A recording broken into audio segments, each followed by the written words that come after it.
வணக்கம் நண்பர்களே, welcome to the boomer tax. ரொம்ப நாள் கழிச்சு பாட்காஸ்ட் பண்ணும்போது என்ன போடலான்னு யோசிச்சிட்டே இருந்தேன். சரி, இனிமேல் நம்ம சும்மா கண்ட விஷயத்தெல்லாம் பேசி போடக்கூடாது, ரெஸ்பான்சிபிளான சிட்டிசனாக இருக்கணும், ரெஸ்பான்சிபிளான கண்டென்ட்டாக எடுத்து போடணும்னு தோணுச்சுங்க. அப்படி தான் எதை போடலான்னு யோசிக்கும்போது இருக்கவே இருக்குது நம்ம குளோபல் வார்மிங்கு, இந்த என்விரான்மெண்டல் ப்ராப்ளம்னா அதை பிடிச்சி கொண்டு வந்துட்டேங்க. ஆனால் உண்மையிலே சொல்ல போனால் உண்மையிலேயே ரொம்ப சீரியஸான ப்ராப்ளம் தாங்க இப்போதைக்கு. பார்த்தீங்கன்னா இந்த சம்மரில் நிறைய ஸ்டேட்லாம் 40+ தான் வெதர்லாம். தண்ணி வேற அந்த கடலில் வேற ஏதோ ஒரு சக்கம் கூடிக்கிட்டே இருக்குது வருஷம். இன்னொரு 20-30 வருஷத்தில் சென்னையே மூழ்கிலாம் சில பேர் சொல்கிறாங்க. அந்த அளவுக்கு ஒரு சீரியஸான ப்ராப்ளம்ங்க. ஸோ அதுக்கு தான் நான் யோசித்தேங்க. நேற்று ஃபுல்லாக நைட்டு உட்காந்து படுத்து இந்த என்விரான்மெண்டல் ப்ராப்ளம்க்கு நம்ம ஒரு சொல்யூஷன் கண்டுபிடிச்சி பாட்காஸ்ட் போடணும்னு தோணுச்சுங்க. உலகத்தில் மற்ற மக்கள் என்னெல்லாம் பண்ணுறாங்கன்னு அலசி ஆராய்ஞ்சு ஒரு சூப்பரான சொல்யூஷன் கொண்டு வந்திருக்காங்க. இன்னும் டைம் வேஸ்ட் பண்ணாமல் டேரெக்டாக சொல்யூஷனுக்குள்ளே போகிறேன்.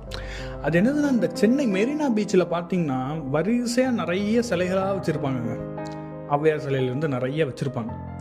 எல்லா சிலைக்கும் மஞ்சள் கலர் பெயிண்ட்டை அடித்து விடணுங்க.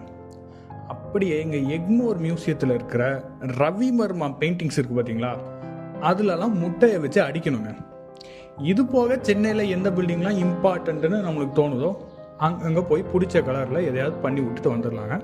ஏர்போர்ட்டில் மட்டும் கொஞ்சம் ட்ரை பண்ணக்கூடாது, வாயிலே சுட்டுருவாங்க. ஸோ இதெல்லாம் நம்ம பண்ணிட்டா சென்னையை அடுத்த 30 வருஷத்தில் மூழ்காமல், ஏன் அடுத்த 300 வருஷத்துக்கு கூட சென்னை கடலுக்குள் மூழ்காமல் காப்பாற்றி வச்சுக்க முடியுங்க.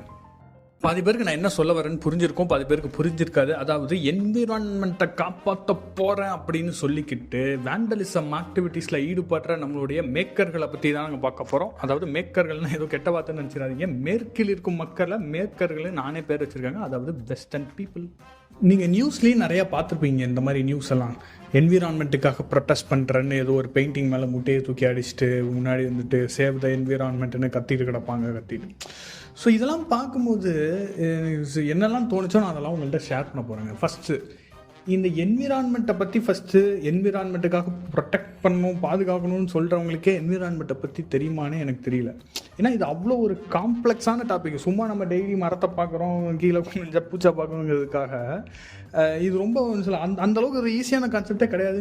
இது மொத்த என்விரான்மெண்டல் ப்ராப்ளம்ஸ், இந்த என்விரான்மெண்டல் ப்ராப்ளம் திடீர்னு பெருசாக பேசுகிறாங்க. உண்மையாக வாட் இஸ் குளோபல் வார்மிங்லாம் ஒரு பெரிய கடல் மாதிரியான சப்ஜெக்ட்டுங்க. ஒரு சிம்பிளாக ஒரே ஒரு ஃபேக்டர் சொல்கிறேன். நம்ம உடனே ஆக்சிஜன் நிறையா வரணும்னு சொல்லுவோம், மரத்தை வளர்க்கணும் நம்ம எல்லாருமே சொல்லிட்டுருக்கோம். ஆனால் உண்மையாக சொல்ல போனால் இந்த உலகத்தில் இருக்கிற மொத்த ஆக்சிஜன் இருக்குது தெரியுமா, இதில் ஒரு 28% தான் மரத்துலேருந்து வருது. இந்த உலகத்தில் இருக்கிற மொத்த ஆக்சிஜன்லேயுமே 28% தான் மரத்துலேருந்து வர ஆக்சிஜன். மிச்ச 72% ஆஃப் ஆக்சிஜன் கடல்ல இருந்து வருது. நீங்கள் நம்மள ஏதோ பொய் சொல்கிறனாலும் கூகுளில் பாருங்கள். அதாவது கடலில் ஃபைட்டோபிளாங்க்டன்ஸ்னு ஒன்று இருக்குது. அது பண்ணுற ஃபோட்டோசிந்தசிஸால தான் 72% ஆஃப் ஆக்சிஜனே உலகத்தில் இருக்குது. மரத்துலேருந்து வருது வெறும் 28 தான். ஸோ மரத்தை விட இம்பார்ட்டண்ட்டாக கடலை பாதுகாக்கணும் அப்படிங்கிறது இன்னொரு முக்கியமான விஷயம். ஸோ நமக்கு நிறையா விஷயங்கள் நம்மளுக்கு இந்த என்விரான்மெண்ட் பற்றியே தெரியாது. ரெண்டாவது விஷயம் என்னென்னா, இந்த மாதிரி இவங்க நான் என்விரான்மெண்ட்டை ப்ரொடெக்ட் பண்ண போகிறேன்னு சொல்லிட்டு ஒவ்வொரு மியூசியமாக போய் இந்த மாதிரி பெயிண்டிங்ஸை டேமேஜ் பண்ணுறது என்னையே காண்டாக்குதுங்க. அதாவது நானும் சின்ன வயசுலேருந்தே என்விரான்மெண்ட்டை ப்ரொடெக்ட் பண்ணணும், இந்த குளோபல் வார்மிங்லாம் அந்த மாதிரி அப்படிப்பட்ட ஒரு ஆள் தான் நானே. ஆனால் இவனுங்க பண்ணுற இது எனக்கே காண்டாக தான் ஆகுது.